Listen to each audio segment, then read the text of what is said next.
So welcome back to my channel Shiksha the learning app. So friends, already AP intermediate సంబంధించి మనకి results అయితే release చేయడం అయితే జరిగింది కదా. సో మనకి 18వ తేదీ అనగా నిన్నటి నుంచి అయితే ఆన్లైన్లో రీకౌంటింగ్ మరియు రీవెరిఫికేషన్ కూడా మనకి లింక్ అనేది యాక్టివేట్ చేయడం అయితే జరిగిందనమాట. సో ఎవరైతే రీకౌంటింగ్ మరియు రీవెరిఫికేషన్ పెట్టాలనుకుంటున్నారో వాళ్ళు ఈ వీడియోలో చూసి ఈజీగా మీరు మీ యొక్క ఏదైతే సబ్జెక్ట్స్ ఇంప్రూవ్మెంట్ చేసుకోవాలనుకుంటున్నారో దానికి సంబంధించి మీరు రీకౌంటింగ్ మరియు రీవెరిఫికేషన్కి అప్లై చేసుకోవచ్చు. సో ఇక్కడ మెయిన్ వచ్చేసి ఇంప్రూవ్మెంట్ పరీక్షలు అంటే మనకి ఫస్ట్ ఇయర్లో ఏదైతే ఉందో బెటర్మెంట్ ఎగ్జామ్స్ని ఇంప్రూవ్మెంట్ ఎగ్జామ్స్ అని అంటారు.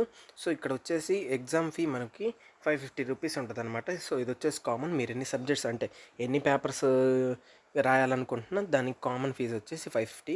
అదేవిధంగా ఒక్కో సబ్జెక్ట్కి వచ్చేసి 160. సో 550 అనేది మీరు కామన్గా కట్టాల్సి ఉంటుంది. అదేవిధంగా ఎక్స్ట్రాగా మీరు ఎన్ని సబ్జెక్ట్స్ రాయాలనుకుంటున్నారో అన్ని సబ్జెక్ట్స్కి 160 రూపీస్ అనేది పే చేసుకుంటూ రావాలి. అదేవిధంగా ఇంప్రూవ్మెంట్ ఎగ్జామ్స్ వచ్చేసి సైన్స్ స్ట్రీమ్ వాళ్ళకైతేనేమో 1440. అదేవిధంగా ఆర్ట్స్ స్ట్రీమ్ వాళ్ళకి వచ్చేసి 1240 రూపీస్ అనమాట ఈ యొక్క ఇంప్రూవ్మెంట్ ఎగ్జామ్ బెటర్మెంట్ ఎగ్జామ్కి సంబంధించి. అదేవిధంగా మనకి రీవాల్యుయేషన్ అనేది, సో దానికి వచ్చేసి మనకి ఈ యొక్క ఫీజు అనేది ఏప్రిల్ 18 నుంచి రీకౌంటింగ్ మరియు రీవెరిఫికేషన్ రెండింటికి ఏప్రిల్ 18 నుంచి 24వ తేదీ వరకు మనం ఆన్లైన్లో ఫీజు అయితే చెల్లించాల్సి ఉంటుంది. సో ఆ ఫీజు అనేది ఎలా పే చేయాలో కూడా ఇప్పుడు నేను చెప్తాను. అదేవిధంగా రీవాల్యుయేషన్ ఫీజు ఒక్కో సబ్జెక్ట్కి వచ్చేసి 1300 రూపీస్. అదేవిధంగా రీకౌంటింగ్ ఫీజు వచ్చేసి 260 రూపీస్. సో రీకౌంటింగ్ అంటే ఏంటంటే మీకు ఏదైతే కరెక్షన్ చేసి ఉంటారో పేపర్ని, ఆ పేపర్లో మార్క్స్ అనేవి క్వశ్చన్స్ అన్నిటికీ యాడ్ చేస్తే కరెక్ట్గా వస్తుందా లేదా, ఫైనల్ రిజల్ట్ ఆ క్వశ్చన్స్ అన్నిటికీ వేసిన మార్క్స్ అన్నీ యాడ్ చేస్తే కరెక్ట్గా వస్తుందా లేదా అని దాన్ని రీకౌంటింగ్ అంటారు. సో రీవాల్యుయేషన్ ఏంటంటే మీరు రాసిన క్వశ్చన్స్కి ఎక్కడైనా మార్క్స్ అనేవి వేయకపోతే దాన్ని మళ్ళీ కరెక్ట్ చేసి దానికైతే మార్క్స్ వేస్తారనమాట. సో మ్యాక్సిమం రీకౌంటింగ్ని అవాయిడ్ చేయండి, రీవాల్యుయేషన్ పెట్టుకొని మీకు గట్టిగా మార్క్స్ పెరుగుతాయి అనుకుంటే. సో లేకపోతే రీకౌంటింగే అప్లై చేసుకోవచ్చు. సో అది మీ ఇష్టం అనమాట. సో ఇప్పుడు వచ్చేసి ఈ యొక్క ఆన్లైన్ అప్లికేషన్ అనేది ఎలా పెట్టాలో ఇప్పుడు నేను చూపిపోతున్నాను. సో ఫస్ట్ గూగుల్లోకి వెళ్ళిన తర్వాత ఏపీబీఐని టైప్ చేయాలి. ఏపీబీఐని టైప్ చేసిన తర్వాత ఇక్కడ స్టార్టింగ్లో చూస్తున్నారు కదా బోర్డ్ ఆఫ్ ఇంటర్మీడియట్ ఎడ్యుకేషన్ అని. So board of intermediate education అని ఇక్కడ వస్తుంది కదా. సో దీని మీద క్లిక్ చేయాల్సి ఉంటుంది. వన్స్ దాని మీద క్లిక్ చేసిన తర్వాత మనకి ఇక్కడ చూస్తున్నారు కదా 2 ఆప్షన్స్ అయితే ఇవ్వటం అయితే జరిగిందనమాట. సో ఇక్కడ వచ్చేసి reverification of valued answer scripts, అదేవిధంగా రీకౌంటింగ్ ఆఫ్ మార్క్స్ అని చెప్పేసి. సో ఫస్ట్ రీకౌంటింగ్ చూపిస్తున్నాను చూడండి.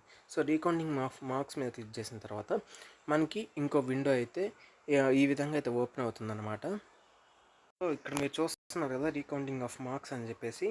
సో రీకౌంటింగ్ ఆఫ్ మార్క్స్ అని కొద్ది పైకి స్క్రోల్ చేయగానే ఇక్కడ మీరు చూస్తున్నారు కదా ఇక్కడ hall ticket hall ticket number, date of birth, అదేవిధంగా మీ యొక్క మెయిల్ ఐడి ఎంటర్ చేయాల్సి ఉంటుంది. సో ఇక్కడ ఈ 3 డీటెయిల్స్ అనేవి ఎంటర్ చేసిన తర్వాత ఇక్కడ మీ యొక్క గెట్ డీటెయిల్స్ మీద క్లిక్ చేస్తే మీ యొక్క డీటెయిల్స్ అంటే మీ రోల్ నెంబర్, మీ యొక్క మార్క్స్, సబ్జెక్ట్ కోడ్ ఏంటి, సబ్జెక్ట్ ఏ సబ్జెక్ట్స్ రాశారు మీరు, అందులో ఏ సబ్జెక్ట్స్ పాస్ అయ్యారు, ఏ సబ్జెక్ట్స్ ఫెయిల్ అయ్యారు, అదేవిధంగా మీ యొక్క టోటల్ రిజల్ట్ అనేది మీకు అక్కడ డేటా అయితే రావడం జరుగుతుంది అనమాట మీ యొక్క హాల్ టికెట్ నెంబర్ని బేస్ చేసుకొని.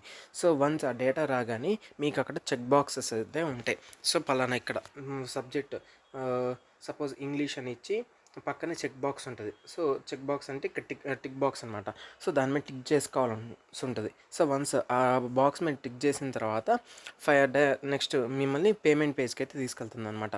సో వన్స్ పేమెంట్ పేజ్కి తీసుకెళ్ళిన తర్వాత మీరు ఏం చేయాలంటే, సో పేమెంట్ పేజ్ అనేది మీకు చూపిస్తాను చూడండి. పేమెంట్ పేజ్ అనేది ఈ విధంగా అయితే ఉంటుంది అనమాట.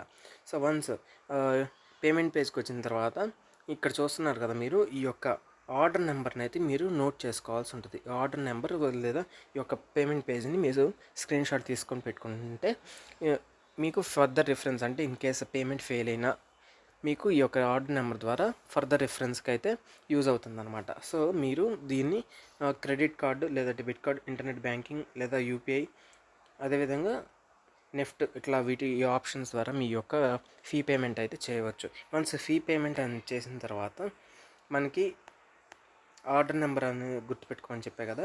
సో ఆర్డర్ నెంబర్తో పాటు మనకి రిఫరెన్స్ నెంబర్ కూడా అయితే ఇస్తారు. సో ఈ యొక్క రిఫరెన్స్ నెంబర్ కూడా మీరు నోట్ చేసుకొని పెట్టుకోవాల్సి ఉంటుంది. సో ఆర్డర్ నెంబర్, రిఫరెన్స్ నెంబర్ని ఈ రెండింటిని నోట్ చేసుకొని పెట్టుకుంటే మీరు యొక్క పేమెంట్ ఇన్ కేస్ ఫెయిల్ అయితే అమౌంట్ కట్ అయ్యి మీకు ఆ రిఫరెన్స్ నెంబర్ ద్వారా అయితే మీకు అమౌంట్ అనేది మీ యొక్క బ్యాంక్ అకౌంట్కి క్రెడిట్ చేయడం అయితే జరుగుతుందన్నమాట, వెనక్కి వేయటం జరుగుతుంది. సో ఇక్కడ చూసుకోండి, ఒకసారి మీ యొక్క పేమెంట్ చేసిన తర్వాత ఇక్కడ స్టేటస్ అనేది కంప్లీట్ ఉందా లేదా అనేది ఒకసారి చెక్ చేసుకోండి క్లారిటీగా. వన్స్ పేమెంట్ అనేది చేసిన తర్వాత మీ యొక్క రీకౌంటింగ్కి అయితే అప్లై అవ్వటం జరుగుతుందన్నమాట. సో సేమ్ ఇదే ప్రాసెస్ రీవెరిఫికేషన్కి కూడా. సో రీవెరిఫికేషన్కి వచ్చేసి అమౌంట్ అయితే చేంజ్ అవుతుంది, సో రీకౌంటింగ్ వచ్చేసి అమౌంట్ చేంజ్ అవుతుంది. సో అమౌంట్ ఒకటే డిఫరెన్స్ చెప్తే ప్రాసెస్ మొత్తం రెండింటికి సేమ్. సో ఈ విధంగా మీ యొక్క రీకౌంటింగ్ మరియు రీవెరిఫికేషన్కి ఆన్లైన్లో ఈజీగా అప్లై చేసుకోవచ్చు.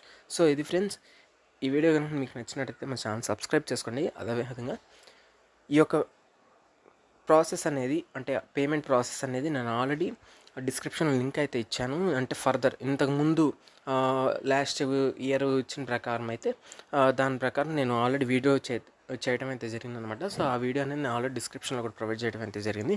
సో వన్స్ మీరు ఫర్దర్ అంటే ఆప్షన్స్ ఎలా సెలెక్ట్ చేసుకోవాలి, అదేవిధంగా పేమెంట్ ప్రూఫ్ అంటే పేమెంట్ ఎలా చేయాలనే దాని మీద మీరు ఆ వీడియో రిఫర్ చేసుకోవచ్చు. సో వన్స్ ఆ వీడియోని రిఫర్ చేసుకుంటే మీకు ఇంకా క్లారిటీగా అయితే ఉంటుందన్నమాట. సో ఇది మీకు ఏమైనా డౌట్స్ ఉంటే కామెంట్ సెక్షన్లో కామెంట్ చేయండి.